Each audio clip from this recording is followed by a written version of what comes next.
আসসালামু আলাইকুম।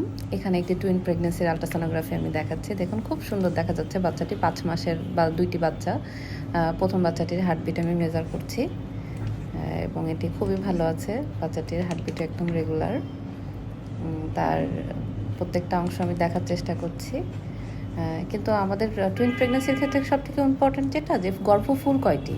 দেখুন এখানে অ্যান্টেরিয়র প্লাসেন্টা, অ্যান্টেরিয়র মানে হচ্ছে সামনের দিকে একটি গর্ভফুল এবং তার পিছনের দিকে আর একটি গর্ভফুল। এই যে আমি এখন যেটি দেখাচ্ছি পোস্টেরিয়র প্লাসেন্টা, পোস্টেরিয়র মানে হচ্ছে জরায়ুর পিছনের অংশে। যাই হোক দুইটি কিন্তু তার ইন্টারনাল অস থেকে দূরে, মানে সার্ভিক্স বা জরায়ুর মুখ থেকে দূরে আছে। দেখুন বাচ্চাটির ফেসিয়াল পার্ট আমি দেখাচ্ছি এবং তার একটা 3D পিকচার নেওয়ারও আমি চেষ্টা করছি। এখানে বাচ্চাটির 3D পিকচারটা নিয়েছি উপর থেকে। সে মাত্র ৫ মাস বয়স তার। বাচ্চা দুইটি মুভমেন্ট করছিল এবং তার যে ইন্টারনাল যে অর্গানগুলো আছে সে জিনিসগুলো দেখার চেষ্টা করছে। আসলে 3D এবং 4D যে এক্সামিনেশান সেটির মাধ্যমে কিন্তু বাচ্চার ফেসিয়াল পার্ট, হাত পা, স্পাইনের অংশ এগুলো খুব ভালো মতো দেখা যায়। কিন্তু আমি যদি ইন্টারনাল অর্গান দেখতে চাই সেই ক্ষেত্রে কিন্তু আমাকে অবশ্যই 2D এক্সামিনেশান করতে হবে।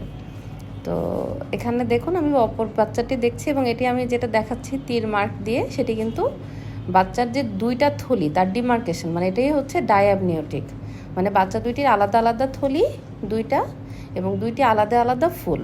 এই ধরনের বাচ্চাগুলা সাধারণত গ্রোথ রিটার্ডেশন কম হয়।